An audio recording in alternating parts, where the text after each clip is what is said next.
सिखों के साथ भी ये हुआ और कुछ क्या कहते हैं ईसाई भाइयों के साथ भी इस तरह के वाकयात हुए हैं, जिसकी वजह से सब लोग अपने आप को असहाय महसूस कर रहे हैं। ऐसा महसूस होता है कहीं ऐसा ना हो कि जनता इन हुकूक के लिए, कॉन्स्टिट्यूशन को बचाने के लिए दोबारा सड़कों पर आ जाएगी। सर, यारो पंजाबी सिखों को किसने मारने का काम किया था? किसने उसकी हत्या की थी? आपने की थी, आपकी पार्टी ने किया था। हम उसके गवाह हैं। मैं आपकी तवज्जो इस तरफ चाहता हूं आपके माध्यम से कि मैं वाहिद आदमी हूं इस सदन में जिसमें वन मैन कमेटी आपके द्वारा बनाई गई सरकार के, और मैं उसमें पेश हुआ 123 प्रॉपर्टी में। जस्टिस आर्यन ने जो रिपोर्ट पेश की, आज तक वक्फ बोर्ड को नहीं बताया गया, चूंकि वो आपकी मंशा के खिलाफ थी और गवर्नमेंट की मंशा के मुताबिक नहीं थी। 123 प्रॉपर्टी में जब मंशा के खिलाफ हमारे नहीं आई, मंशा के मुताबिक नहीं आई, तो हमने 2 मैन कमेटी बनाई और 2 मैन कमेटी ने भी कोई रिपोर्ट वक्फ बोर्ड को नहीं दी, जबकि वक्फ एक्ट जो है 1995 जो है वो पार्लियामेंट से पास शुदा है कि हम पार्लियामेंट के जो एहतराम है उसका नहीं कर रहे, उसके हुकूक का। इसी तरह से सर सूबाई हुकूमतों को इख्तियार दिया गया। सर हिंदू एंडोमेंट में जो कर्नाटका और तमिलनाडु में है वहां कोई मुस्लिम नहीं हो सकता, और 26 में आर्टिकल 26 का वायोलेशन है। 4 धाम में ये लिखा हुआ वाज़े तौर पर कि सिर्फ हिंदू होगा। बिहार उड़ीसा में भी यही लिखा हुआ है। पंजाब हरियाणा में गुरुद्वारा प्रबंधन कमेटी में सिर्फ सिख होगा ओनली, और ये उनका अधिकार है जिसको माना गया है। लेकिन मुस्लिम के साथ में यह अन्याय क्यों है? और सुन लीजिए सर मैं आपकी तवज्जो के चाहता हूं, दुनिया का सबसे पहला वक़्फ़ खाने काबा मक्के में है। क्या हम उसके ऊपर भी सवाल उठाएंगे कि वहां पर भी हमारा कोई हिंदू भाई हो? हम अपने वकार को, अपनी इज्जत को, अपने मुल्क की, अपने शान को, अपने संविधान को खुद अपने पैरों तले रौंद रहे हैं।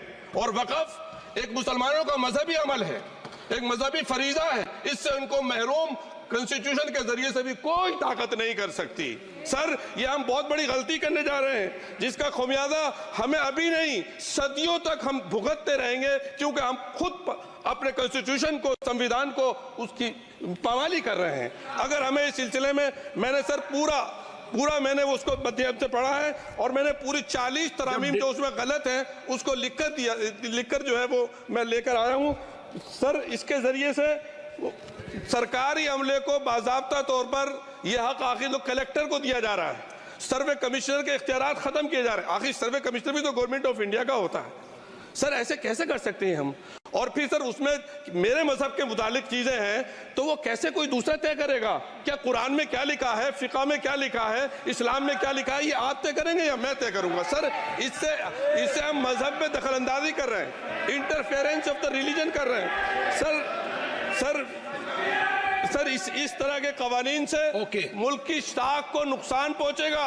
कॉन्स्टिट्यूशन की स्पिरिट हम खत्म कर देंगे, और अगर ये होगा तो कोई भी अकलियत, कोई भी माइनॉरिटी अपने आप को हिंदुस्तान में सेफ नहीं करेगी। पिछले दिनों सिखों के साथ भी ये हुआ और कुछ क्या कहते हैं ईसाई भाइयों के साथ भी इस तरह के वाकयात हुए हैं, जिसकी वजह से सब लोग अपने आप को असहाय महसूस कर रहे हैं। 10 साल से जो मुल्क में माइनॉरिटीज के साथ, उनके हुकूक के साथ, उनके रिलीजन फ्रीडम के साथ जो खिलवाड़ किया जा रहा है, उससे रूह कांप जाती है। और ऐसा महसूस होता है कहीं ऐसा ना हो कि जनता इन हुकूक के लिए, कॉन्स्टिट्यूशन को बचाने के लिए दोबारा सड़कों पर आ जाएगी। सर अध्यक्ष महोदय, कई माननीय सदस्यों की बात सुनी।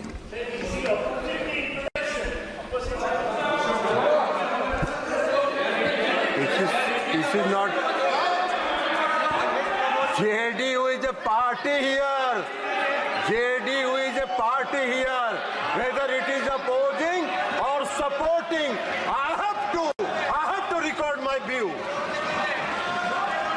आपके कहने से you will not conduct the house. माननीय सदन बोलिए।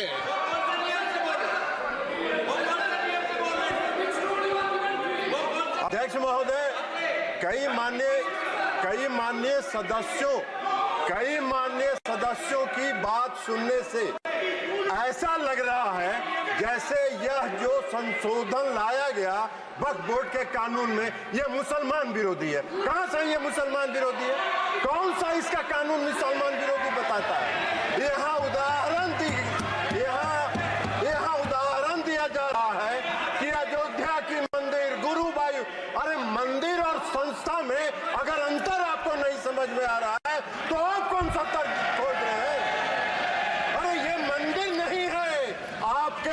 मस्जिद को छेड़छाड़ करने का प्रयास नहीं किया जा रहा है। यह एक कानून से बना हुआ संस्था है। उस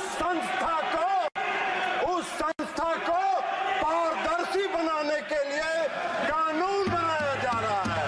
पारदर्शिता होना चाहिए। कोई निरंकुश संस्था कोई भी कानून से, वक्फ बोर्ड कैसे बना? वक्फ बोर्ड किसी कानून से बना है, और कानून से बना हुआ कोई भी संस्था अगर निरंकुश होगा तो उसमें पारदर्शिता लाने के लिए सरकार को हक है, अधिकार है कानून बनाने का। अब ये उसकी तुलना कर रहे हैं, ये तुलना कर रहे हैं मंदिर से। ये मंदिर से कहाँ उसका मतलब है? कोई धर्म के नाम पर बंटवारा नहीं हो रहा है। ये भ्रम फैलाना चाहते हैं। और ये बात करते हैं अल्पसंख्यकों की, अल्पसंख्यक की बात कर रहे हैं। केसी वेणुगोपाल जी अल्पसंख्यक की बात करते हैं। इस देश में हजारों पंजाबी सिखों को किसने मारने का काम किया था? किसने उसकी हत्या की थी? आपने की थी, आपकी पार्टी ने किया था। हम उसके गवाह हैं, हम उसके गवाह हैं।